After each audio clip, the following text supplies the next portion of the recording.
idea del libro es, la preocupación central es que actualmente existe una corriente de opinión en las universidades, entre la intelectualidad, incluso de izquierda, entre los liberales, los conservadores, que ya el proletariado o la clase obrera ya no existen, ¿no? O han entrado en un proceso de desuso. Y lo que ha emergido es un supuesto nuevo sujeto social que es el precariado, ¿no? Dadas ciertas características que el mundo del trabajo tiene hoy en día en el conjunto del sistema capitalista. Yo combato esta tesis, por eso el libro tiene como subtítulo Una nueva clase social. O sea, la pregunta es, ¿será una nueva clase social? Obviamente que aquí intentamos responder, sobre todo a un autor que está muy en boga hoy en día, un británico, Guy Standing, que está citado en la biografía, que escribió un libro que ha tenido mucho éxito, por cierto, en todo el mundo, en México, en Brasil, en Europa, en Estados Unidos. Un libro cuyo título es, fíjate, se llama The Precariat, a New Dangerous Class. Él afirma, el precariado, la nueva clase peligrosa. Y tiene toda una metodología interna de este libro funcionalista, muy liberal, ¿no? Y él desmonta todos los conceptos, preceptos, hipótesis, categorías emanadas de la teoría del valor del trabajo de Marx, ¿no? Principalmente, para hablar de un sujeto que él describe, no explica la esencia de por qué presuntamente ha surgido en los últimos tiempos un nuevo sujeto que él llama precariado. Yo combato esta tesis en el libro, creo que es el núcleo duro para decir y postaciar que lo que tenemos es, primero, una clase obrera que es parte del proletariado global en proceso de precarización, pero que no existe realmente un sujeto que podamos denominar precariado, ¿no? Ese es el tema central del libro.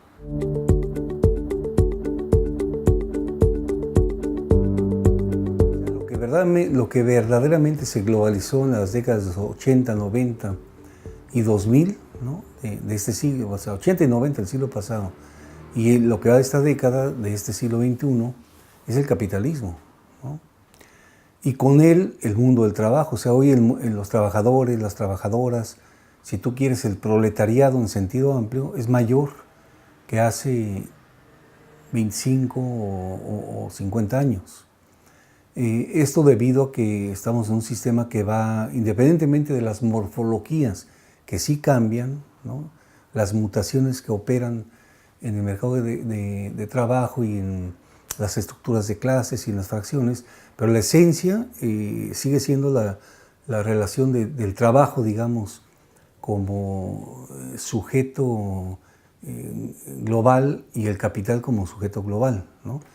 Es decir, un poco el trabajo en sentido de, como dice Lukács, de Urfanomen, ¿no? O sea, de principio originario. O sea, este sigue siendo central. Y con esto desmontamos todas estas teorías que surgieron muy fuerte, ¿no? En los 80 y 90 del siglo pasado, y que yo en el libro y en otros trabajos denomino las teorías del fin del trabajo. O sea, todo ese conjunto de autores, tesis, corrientes de pensamiento que plantean que ya el mundo del trabajo ha dejado de ser la categoría central, no es más, y ahora son otras categorías, por ejemplo, la tecnología, el conocimiento, la ciencia, la cibernética, en abstracto, sin ninguna relación con la fuerza de trabajo. Entonces, lo que está globalizando es eso. O sea, hoy la situación, digamos, de la mayoría de la humanidad es una humanidad que para poder sobrevivir tiene que vender en los mercados su fuerza de trabajo, con cualquier forma que ésta se presente, pero de hecho tenemos una mayor cantidad de obreros y obreras en todo el planeta, ¿no? Esa es un poco la idea de este libro.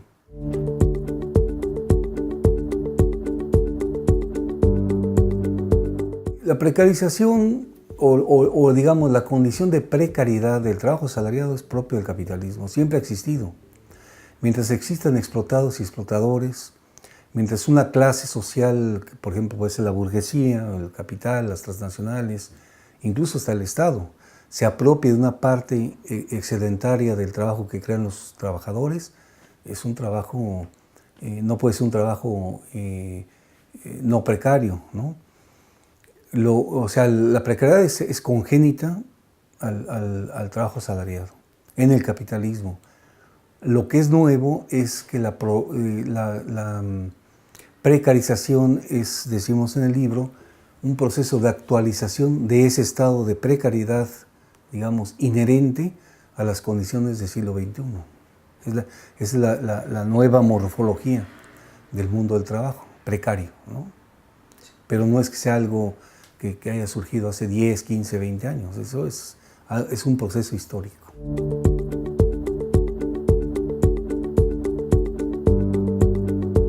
Por eso decía yo, la precariedad es un sustantivo, digamos, prototípico del trabajo asalariado, ¿no?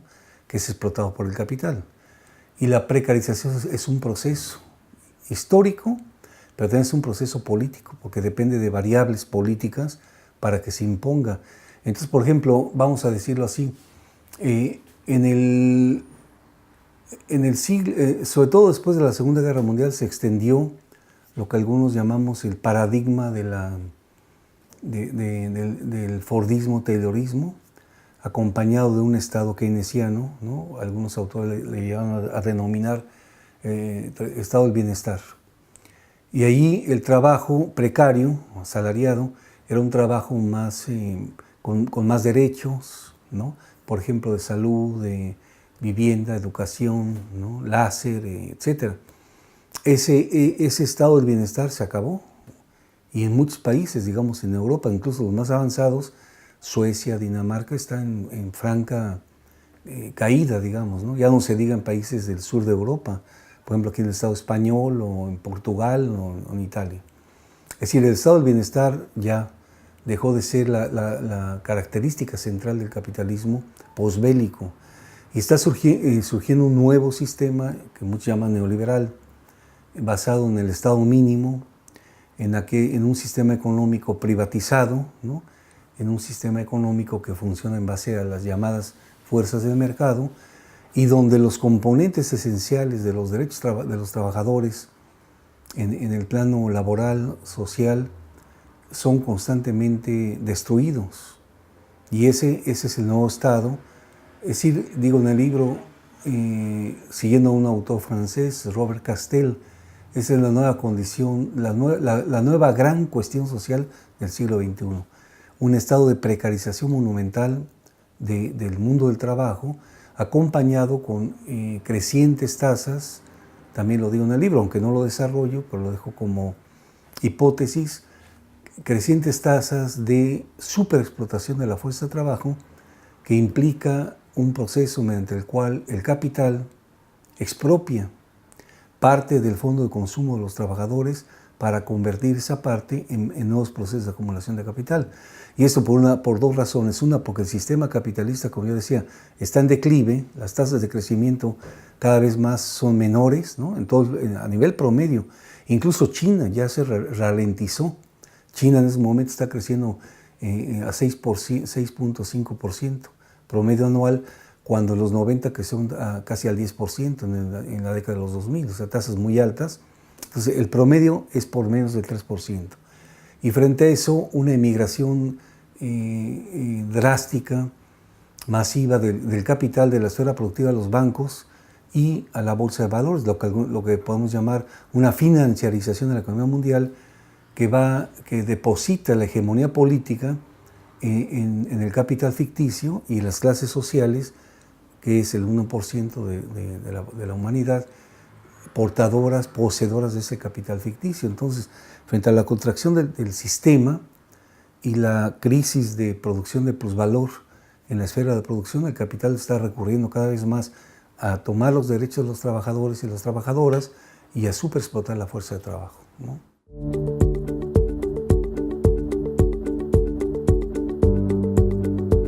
Bueno, el sentido es que es contradictorio. O sea, el capital no le interesa de principio el consumo, ¿no? O sea, le interesa ganar. O sea, hay que entender esto.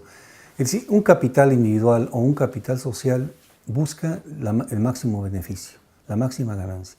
¿Cómo lo consigue? Pues contradictoriamente reduciendo los salarios. Claro, al reducir los salarios reduces los mercados internos. Y al reducir los mercados internos generas crisis, que algunos llaman de sobreproducción de mercancías. Pero esta es una contradicción, muy buena pregunta, porque implica que a quién conviene un sistema que no vende, que se contrae, que no produce, digamos, tanta plusvalía, tanta ganancia, pues a ese 1% de la población, que es el depositario del capital ficticio, el cual sigue irracionalmente centralizando el capital y extendiendo la esfera de ese capital cada vez mayor, que no crea valor, que no crea riqueza, ¿no? Por ejemplo, los bancos lo que hacen es especular. Se crea riqueza y valor cuando ese capital fluye a la producción y se convierte en medios de producción, se convierte en empleos, se convierte en calificaciones, se convierte en producción física de mercancías, ¿no? Y servicios, y eso regenera un ciclo. Pero el asunto es que a quién conviene, pues a ellos, ¿no? Porque a la mayoría de la humanidad no le conviene. Esto lo podemos ver en varios aspectos. Por ejemplo, actual, por vez primera en la historia, ¿no? Reciente, frente a la contracción de la economía mundial, se está dando una contracción del comercio internacional que no había ocurrido. Se está contrayendo y eso es justamente. Ahora, de momento, no, creo yo, esto no preocupa mucho a las grandes empresas, o sea, las transnacionales del gran capital, porque el 70% de las transacciones comerciales a nivel mundial son intraempresa. Entonces ellos tienen asegurado y van tomando capitales, tierras, medios de producción de la sociedad para poder resarcirse de su crisis, digamos. Un poco lo que llama David Harvey, aquel geógrafo inglés, de acumulación por despojo. Ya no te despojan ahora a nivel individual, sino es a nivel social, por ejemplo, las privatizaciones.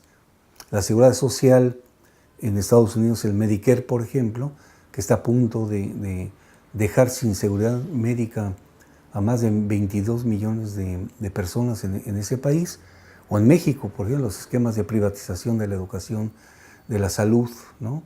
En Brasil, ¿no? Entonces, eso es lo que mantiene, pero hasta dónde va a llegar esto va a ser insostenible. Por eso hablamos que es una crisis profunda del sistema capitalista global.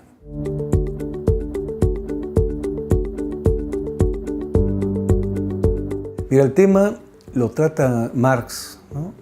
Muchos dicen ya no quieren leer a Marx, ¿no? Pero yo creo que es más actual que cuando escribió este libro, Los Grundrisse, ¿no? En los fundamentos o Grundrisse, Marx trata muy someramente, pero este tema que le llamamos desmedida del valor, que no es otra cosa más que la relación, fíjate, que hay entre el tiempo de trabajo socialmente necesario para la producción y reproducción de la fuerza de trabajo y la revolución científico-tecnológica o científico-técnica. Entonces ahí lo que prueba Marx es que el capitalismo cada vez más tiende a reducir la dimensión social del valor de la fuerza de trabajo para aumentar la otra dimensión, que es el trabajo excedente no remunerado o la plusvalía, que es la que se apropia del capital, ¿no? El problema es que es un movimiento contradictorio, porque si bien por un lado aumenta el tiempo de trabajo excedente, no remunerado o plusvalía, al reducirse el tiempo de trabajo socialmente necesario, Marx supone un escenario donde prácticamente dice textualmente el tiempo de trabajo, que es el que determina el valor de las mercancías, se vuelve una base miserable para la determinación del valor de la riqueza global. Entonces tú tienes un enorme arsenal de riqueza, pero sin valor, por esa contradicción. Y es ahí entonces cuando, fíjate, una conclusión que es muy importante, yo creo lo cito en el libro de Marx, que habría que trabajar. Dice, por lo tanto, fíjense qué grave y qué trascendente es esta tesis de Marx. Por lo tanto, la revolución tecnológica, la revolución científica, se convierte en superflua para el capital, porque entonces lo que está demostrando Marx, que en el capitalismo, entre más desarrollo tecnológico, científico, ¿no? Por ejemplo, hoy con la microelectrónica, la telemática, la informática, los sistemas en redes, la cuestión del ciberespacio, vas abaratando más y más y más y más.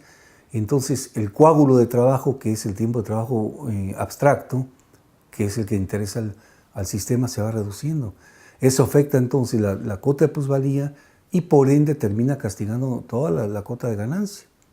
Y volvemos otra vez a la perversidad del absurdo de la crisis. Entonces el capital, en vez de resolver, no lo puede hacer lógicamente por su propia naturaleza, lo que hace es precarizar el trabajo, desemplear a los obreros en activo, informalizar a la fuerza de trabajo.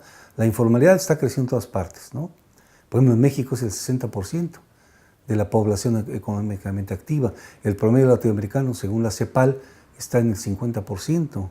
Entonces, poblaciones excedentarias cada vez mayores que no encuentran condiciones de valorización y, por lo tanto, desmedida el valor en el sentido de que el valor, que es el que determina el valor de cualquier mercancía, cada vez va siendo insuficiente para determinar el valor de las mercancías. Entonces es una contradicción flagrante del sistema que no tiene resolución. La única resolución es la crisis, ¿no? Esa es un poco la idea de la desmedida del valor. Claro, hay que trabajar, hay que profundizar, pero me parece que es una pista de investigación muy, muy interesante, ¿no?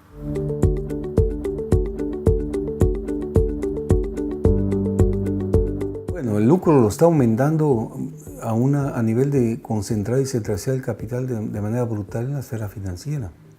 Porque mira, el problema del capitalismo no es tanto dónde invierte, sino él invierte donde obtenga beneficios, ¿no?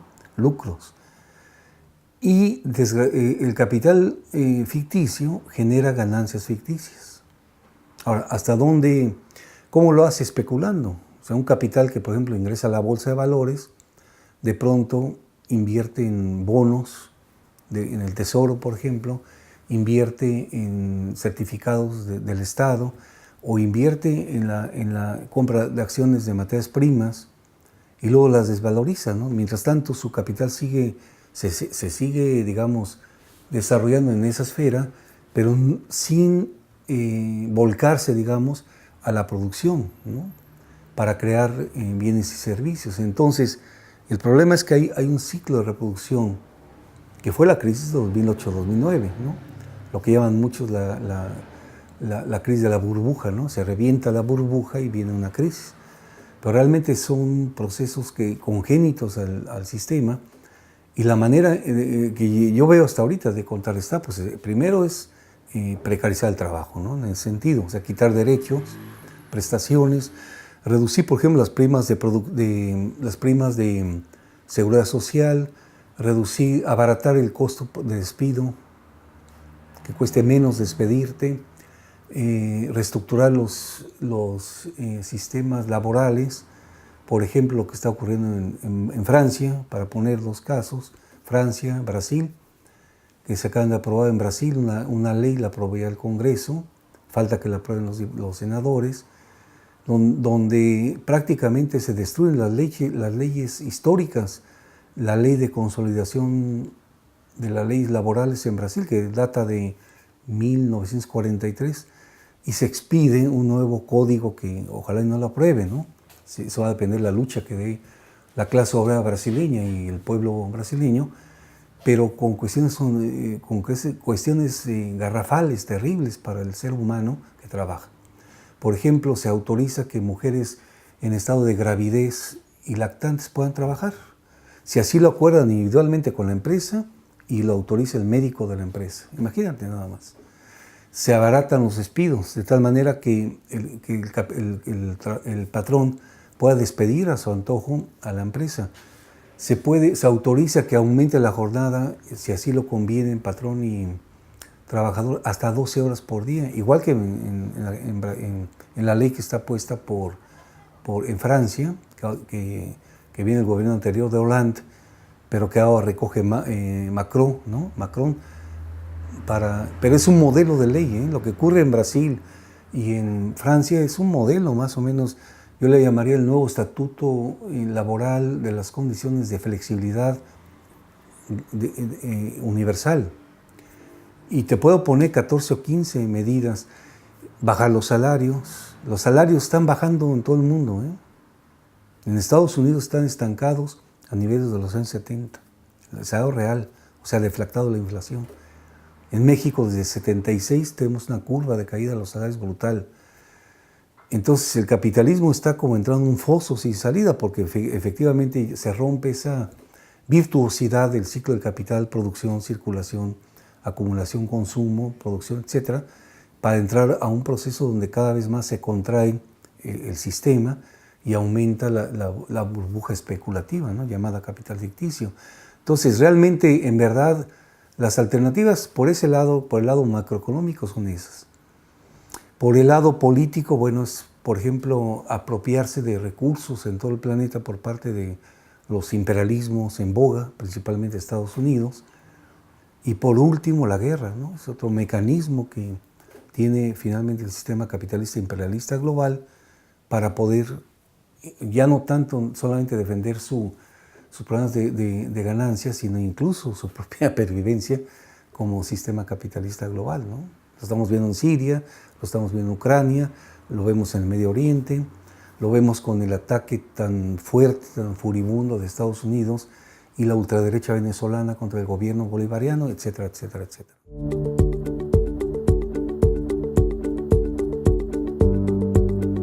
Yo creo que estamos en la era de la... Algunos autores hablan de la cuarta generación, otros de quinta generación, ¿no? Pero yo creo que en los dos lo fundamental son los medios, yo creo que son fundamentales. Por lo tanto, la izquierda realmente comprometida con el cambio social y la preservación humana, así como los sindicatos progresistas, los trabajadores, deben desarrollar, ¿no?, líneas de medios alternativos. Porque un medio, por ejemplo, los medios occidentales como CNN, ¿no?, CBC, son capaces de derrocar gobiernos. Lo estamos viendo en Venezuela, ¿no? En Venezuela un gobierno popular, alternativo, bolivariano, que cuenta con un enorme apoyo, una base popular muy fuerte, incluso con una alianza cívico-militar que es capaz de defender la patria y el sistema bolivariano, se presenta a los medios como si fuera un dictador, como si no tuviera apoyo, y a los verdaderos contrarrevolucionarios que se ven en las calles, la derecha matando a la gente, incendiando jóvenes, quemando obreros, quemando edificios públicos, los presenta como héroes, ¿no? Entonces hay una tergiversación muy fuerte y una introyección en la conciencia social, en la psique de la opinión pública, que es capaz de invertir, es decir, de volver la falsedad en verdad y la verdad en falsedad. Entonces yo creo que son fundamentales. En el caso del mundo del trabajo igual, ¿no? Por ejemplo, cuando comenzamos esta entrevista, decía yo, me refiero mucho a cómo hay toda esta ideología en medios, en las universidades, que presentan esto del precariado como una nueva figura que puede ser desprecarizada si dentro del sistema, bajo ciertas prerrogativas. Eso lo ponen, te voy a poner un ejemplo, lo que se llama ser emprendedor. Sea usted emprendedor, ¿no?, métase a internet y pueda hacer su negocio y te sacan ahí una figura de alguien exitoso, digamos, ¿no? Entonces la gente lo cree que realmente es posible, sin cambiar ese sistema, sus relaciones sociales de producción y apropiación, cree que portándose bien realmente puede acceder a una situación de mejoramiento personal y social, ¿no?, cuando la realidad es lo contrario. Entonces los medios son fundamentales.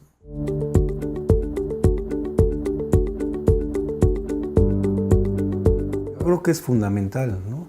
Si no hay batalla primero, si no hay debate, ¿no?, entre la propia izquierda, digamos. Segundo, si eso no se trasluce a nivel de las organizaciones de clase, ¿no?, populares, sociales, sindicales, me parece que es como si no ocurriera nada. Yo creo que es fundamental, ¿no?, que hoy en día empecemos realmente no empecemos, pero sí retomemos esas discusiones fuertes, profundas, por ejemplo, para ver qué tipo de crisis estamos viviendo. Que no lo diga yo, que no lo diga otro investigador o un grupo, que sea, digamos, un resolutivo, por ejemplo, ¿no? Bueno, la SIGA saca un manifiesto, que esta es la crisis, se acabó, ¿no? Vamos a discutir, a hacer una reunión internacional o nacional o europea, ¿no? Caracterizar la escena contemporánea, el sistema de cambios, el proceso en curso, es muy importante. Entonces yo creo que es casi vital, ¿no? Porque si no se hace eso, lo demás queda como una pieza de museo, ¿no? No se está viendo, no se está discutiendo.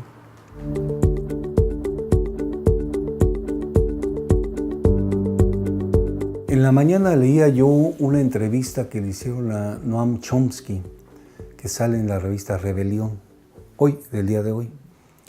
Y en la entrevista él llama la atención, o sea, muy seriamente dice que el señor Trump está a punto de apretar el botón nuclear, ¿no? Entonces estamos en una situación que es muy difícil prever, pero además es interesante, y yo ahí es donde te respondo a ti, ¿no? Retomo lo que dice Chomsky. Él dice, los ciudadanos son los únicos que pueden parar esta posibilidad de una guerra nuclear, ¿no? Que tendría impredecibles consecuencias, ¿no? Incluso con la propia desaparición de la humanidad, ¿no? Que es una de ellas. Bueno, él habla de los ciudadanos, yo hablaría en primer lugar de las clases trabajadoras, que son las que tienen sus manos, por ejemplo, parar las fábricas nucleares, parar las fábricas de guerra, de armamentos, ¿no? de producción en la esfera de la producción. Entonces yo creo que, es muy difícil prever, porque en cualquier momento que se desatara una guerra, ya será una guerra nuclear, ¿no? Entre potencias, y ahí nadie sabe qué consecuencias acarrearía, digamos. Segundo, entonces, la primera tarea es parar una guerra, que no se dé esto, ¿no? La segunda, pues, es que los pueblos se organicen, o sea, también en las múltiples formas para demostrarse a sí mismos y al conjunto, que como yo decía, que este sistema ya no tiene, o sea, la crisis no es del neoliberalismo, no es de tal o cual sección del sistema, es una crisis del capitalismo, ¿no? Y entender entonces que estamos en una especie de fase de transición hacia un nuevo orden mundial, pero que está naciendo, pero no termina todavía de cuajar, y las fuerzas están realmente acomodándose. Entonces yo creo que en breve, no sé, si en breve se va a hablar de 5 años, tiene que haber cambios tan drásticos que permitan trascender el sistema capitalista, que es el que está en crisis. Así como la Edad Media y el feudalismo entraron en crisis, pero fue una transición no tan pacífica y no tan corta, ¿no? Entonces veo un escenario muy, muy complicado, pero que con la intervención de las fuerzas políticas, históricas y de los sujetos, de las clases que están en contradicción con el capital, puedan frenar esto, ¿no?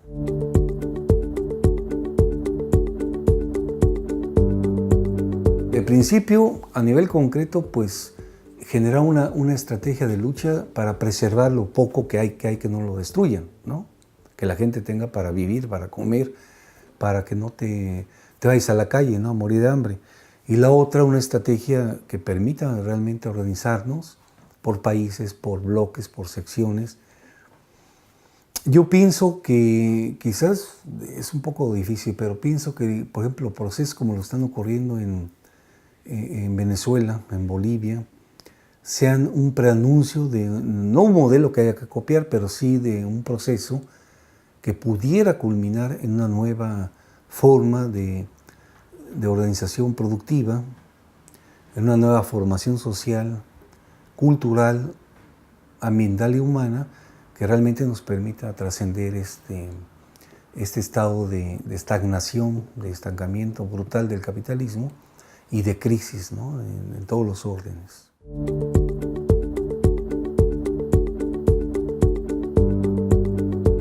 De manera muy primaria es que el capitalismo puede hacer todas las metamorfosis que crea convenientes, pero al final hay un punto de referencia en la esfera de la producción. Ese es el problema. Por ejemplo, toda esta, la marca, ¿no? La marca, no sé, el Corte Inglés, Lafayette, Nike, ¿no? O sea, son lo que el capitalismo simbólico, entre comillas, o líquido, como habla Bauman, por ejemplo, ¿no? Es muy descriptivo, porque a la hora de explicar cómo se hace un par de tenis, ¿no? Que vende la Nike, que le pone el sello, hay que ir a las fábricas textiles de la India, de Tailandia, y ahí el proletariado es miserable, viven de manera como animales, digamos, y son súper explotados y bajo sistemas incluso racistas, ¿no? de trabajo, y eso es lo que hace la permanencia de este tipo de empresas, o sea, de un capitalismo simbólico en ese aspecto, pero que en sí mismo no tiene un contenido, digamos. Si lo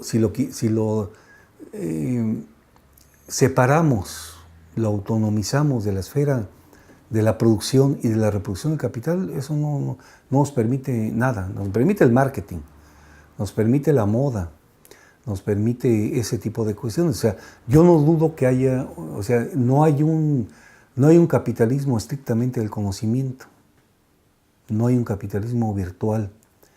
No hay, como dicen algunos autores, un capitalismo informático, que a eso se refieren, ese tipo de formas modernas de trabajo, sino lo que hay es un capitalismo de carne y hueso, una materialidad del proceso de reproducción del capital, que tiene también una fase, digamos, inmaterial, pero que no se autonomiza del ciclo material, sino que sigue o no sigue. Si no sigue, entra en una crisis, ¿no? Por ejemplo, Uber requiere un automóvil, es material. El automóvil está referido a la industria automotriz, a la industria electrónica, o sea, un complejo de reproducción que incluso llegas hasta las minas. El teléfono inteligente no nace por generación espontánea.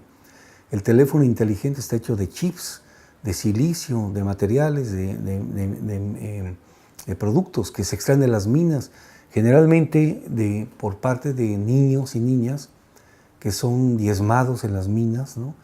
Para producir el oro, por ejemplo, que se extrae de las minas en África o en Venezuela, o la plata, o sea, metales que van a parar a las industrias electrónicas que son responsables de todos los sistemas virtuales, pero no hay una desconexión. Yo creo que hay es más compleja efectivamente la interconexión. No es tan fácil verla, pero realmente sí llega a materializarse de tal manera que el capitalismo virtual, el Uber, etcétera, no es salida tampoco por el capitalismo, es salida en el sentido de que siguen concentrando el capital, siguen invirtiendo en esas esferas, pero mientras no se cree en la esfera de la producción material de plusvalía, ¿no? Para producir ganancias, creo yo que el sistema no es la solución. Si esa fuera, ya estuviéramos en un estadio en donde el capitalismo estaría creciendo de manera importante, ¿no? Como lo hizo, por ejemplo, después de la Segunda Guerra Mundial, cuyas tasas de crecimiento hasta 73 fueron de alrededor del 6%. En la actualidad, como yo dije, estamos en 3% y así va cayendo, ¿no? ¿Vamos a llegar a cero? No lo sé, pero no creo que es otra parte, como bien decía el compañero, de las ficciones que se crean, ¿no? En los manuales de economía y de psicología y de organización empresarial, ¿no? Para que la gente piense, oh, qué bonito es el sistema y podemos, que siempre está conectado con ese aspecto de la iniciativa individual, de emprender un negocio, un internet, ¿no? Mira, ahora ya puedo hacer transacciones financieras y especular en la bolsa por internet, sí, pero internet está conectada a un sistema el cual responde a un sistema mayor, ¿no? Entonces, no. o el dinero virtual, por ejemplo, ¿no? Entonces yo creo que hay que tener mucho cuidado con eso, no irnos con la finta y siempre tener presente que el capitalismo se enfrenta siempre con su base material, ¿no? Como referencia.